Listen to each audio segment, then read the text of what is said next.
here we are. Last week, there was a story I wanted to read you for Halloween, and it vanished. I don't know, the book just ran away and hid. And so I read something entirely different. But the book has reemerged. And I really want to read you this story. So let's think about Halloween. Let's think about this story. We don't even need Halloween. It's a good story. All right. Now, it's by John Collier. And if you remember, it was John Collier who wrote the story Mary, about the pig who kind of took over everybody's life. Well, this is a very different story. And it's called Back for Christmas. Doctor, said Major Sinclair, we certainly must have you with us for Christmas. It was afternoon, and the carpenter's living room was filled with friends who had come by to say last-minute farewells to the doctor and his wife. He shall be back, said Mrs. Carpenter. I promise you. It's hardly certain, said Dr. Carpenter. I'd like nothing better, of course. After all, said Mr. Hewitt, you contracted to lecture only for 3 months. Anything may happen, said Dr. Carpenter. Whatever happens, said Mrs. Carpenter, beaming at them, he shall be back in England for Christmas. You may all believe me. They all believed her. The doctor himself almost believed her. For 10 years she had been promising him for dinner parties, garden parties, committees, heaven knows what, and the promises had always been kept. The farewells began. There was a fluting of compliments on dear Hermione's marvelous arrangements. She and her husband would drive to Southampton that evening. They would embark the following day. No trains, no bustles, no last-minute worries. Certainly the doctor was marvelously looked after. He would be a great success in America, especially with Hermione to see to everything. She would have a wonderful time, too. She would see the skyscrapers. Nothing like that in little Colwaring. But she must be very sure to bring him back. Yes, I will bring him back. You may rely upon it. He mustn't be persuaded. No extensions, no wonderful post at some super-American hospital. Our infirmary needs him, and he must be back by Christmas. Yes, Mrs. Carpenter called to the last departing guests, I shall see to it. He shall be back by Christmas. The final arrangements for closing the house were very well managed. The maids soon had the tea things washed up. They came in, said goodbye, and were in time to catch the afternoon bus to Devizes. Nothing remained but odds and ends, locking doors, seeing that everything was tidy. Go upstairs, said Hermione, and change into your brown tweeds. Empty the pockets of that suit before you put it in your bag. I'll see to everything else.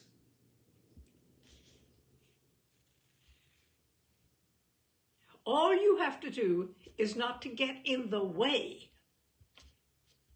The doctor went upstairs and took off the suit he was wearing, but instead of the brown tweeds, he put on an old dirty bath gown, which he took from the back of his wardrobe. Then, after making 1 or 2 little arrangements, he leaned over the head of the stairs and called to his wife, Hermione, have you a moment to spare? Of course, dear, I'm just finished. Just come up here for a moment. There's something rather extraordinary up here. Hermione immediately came up. Good heavens, my dear man, she said when she saw her husband. What are you lounging about in that filthy old thing for? I told you to have it burned long ago. Who in the world, said the doctor, has dropped a gold chain down the bathtub drain? Nobody has, of course, said Hermione. Nobody wears such a thing. Then what is it doing there, said the doctor. Take this flashlight. If you lean right over, you can see it shining deep down. Some Woolworth's bangle off one of the maids, said Hermione. It could be nothing else. However, she took the flashlight and leaned over, squinting into the drain. The doctor, raising a short length of lead pipe, struck 2 or 3 times with great force and precision, and, tilting the body by the knees, tumbled it into the tub. He then slipped off the bathrobe and, standing completely naked, unwrapped a towel full of implements and put them into the wash basin. He spread several sheets of newspaper on the floor and turned once more to his victim. She was dead, of course, horribly doubled up, like a somersaulter, at one end of the tub. He stood looking at her for a very long time, thinking of absolutely nothing at all. Then he saw how much blood there was, and his mind began to move again. First he pushed and pulled until she lay straight in the bath. Then he removed her clothing. In a narrow bathtub, this was an extremely clumsy business, but he managed it at last, and then turned on the taps. The water rushed into the tub, then dwindled, then died away, and the last of it gurgled down the drain. "Good God," he said. "She turned it off at the main." There was only one thing to do. The doctor hastily wiped his hands on a towel, opened the bathroom door with a clean corner of the towel, threw it back onto the bath stool, and ran downstairs, barefoot, light as a cat. The cellar door was in a corner of the entrance hall under the stairs. He knew just where the cutoff was. He had reason to. He had been pottering about down there for some time past, trying to scrape out a bin for wine, he had told Hermione. He pushed open the cellar door, went down the steep steps, and just before the closing door plunged the cellar into pitch darkness, he put his hand on the tap and turned it on. Then he felt his way back along the grimy wall till he came to the steps. He was about to ascend them when the bell rang. The doctor was scarcely aware of the ringing as a sound. It was like a spike of iron pushed slowly up through his stomach. It went on until it reached his brain. Then something broke. He threw himself down in the coal dust on the floor and said, I'm through. They've got me right to come. Fools, he said. Then he heard himself panting. Enough of this, he said to himself. None of this. He began to revive. He got to his feet, and when the bell rang again, the sound passed through him almost painlessly. Let them go away, he said. Then he heard the front door open. He said, I don't care. His shoulder came up like that of a boxer to shield his face. I give up, he said. He heard people calling, Herbert, Hermione. It was the Wallingfords. Damn them. They come butting in. People anxious to get off. All naked and blood and coal dust. I'm done. I'm through. I can't do it. Herbert, Hermione. Where the dickens can they be? The car's there. Maybe they've popped round to Mrs. Little's. We must see them.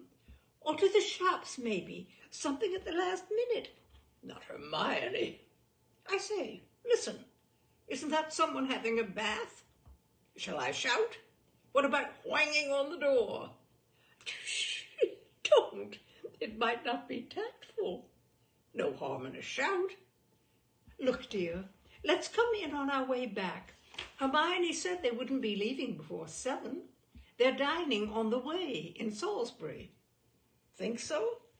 All right. Only I want a last drink with old Herbert. He'd be hurt. Let's hurry. We can be back by 6:30. The doctor heard them walk out, and the front door closed quietly behind them. He thought, 6:30. I can do it. He crossed the hall, sprang the latch of the front door, went upstairs, and taking his instruments from the wash basin, finished what he had to do. He came down again, clad in his bath gown, carrying parcel after parcel of toweling or newspaper, neatly secured with safety pins.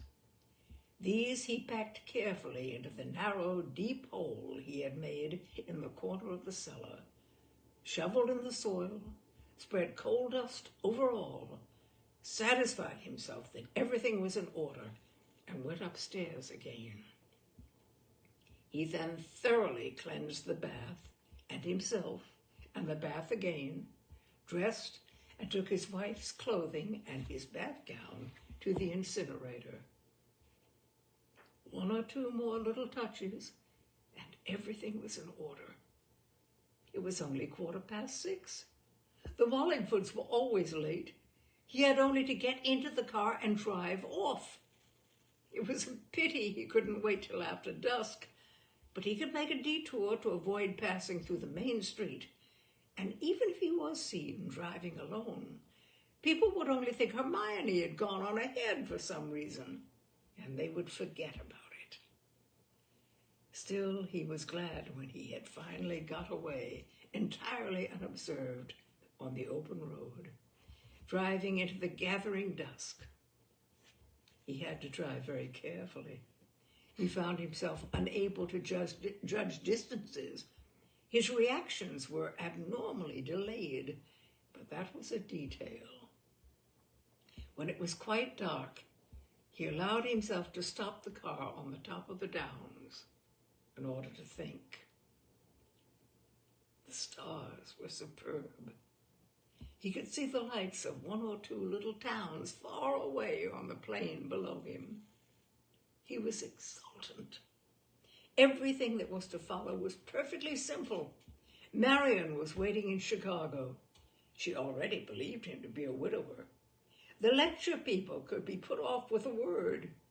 He had nothing to do but establish himself in some thriving, out-of-the-way town in America, and he was safe forever. There were Hermione's clothes, of course, in the suitcases. They could be disposed of through the porthole. Thank heaven she wrote her letters on the typewriter. A little thing like handwriting might have prevented everything. But there you are, he said. She was up to date, efficient all along the line, managed everything, managed herself to death, damn her. There's no reason to get excited, he thought. I'll write a few letters for her, then fewer and fewer. Write myself, always expecting to get back, never quite able to. Keep the house 1 year, then another, then another. They'll get used to it. Might even come back alone in a year or 2 and clear it up properly. Nothing easier, but not for Christmas. He started up the engine and was off. In New York, he felt free at last, really free. He was safe. He could look back with pleasure, at least after a meal, lighting his cigarette. He could look back with a sort of pleasure to the minute he had passed in the cellar, listening to the bell, the door, and the voices. He could look forward to Marion.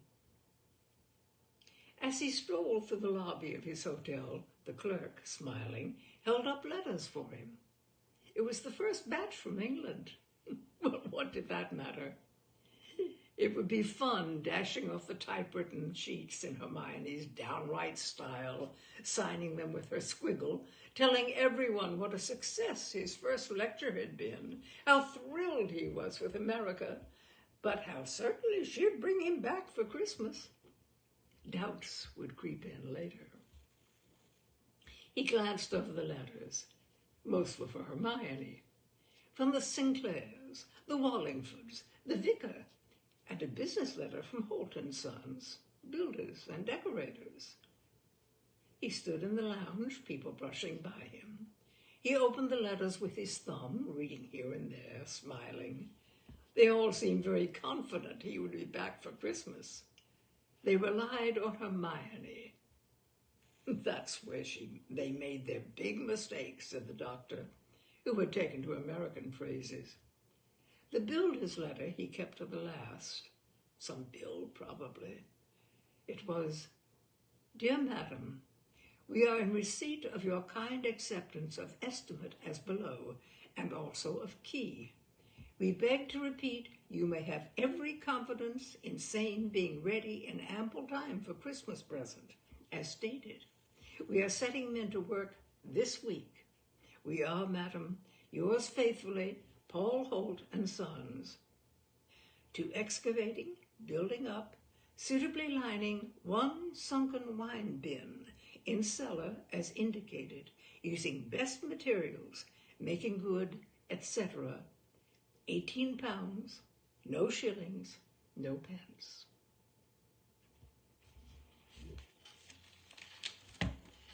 And that's my Halloween story for you. Oh my, I love it. It's one of the special ones. It's short, but it packs a wonderful punch. I hope you enjoyed it. Thank you for being with me, my dears. I look forward to seeing you next week for Tales and Cocktails. Bye now.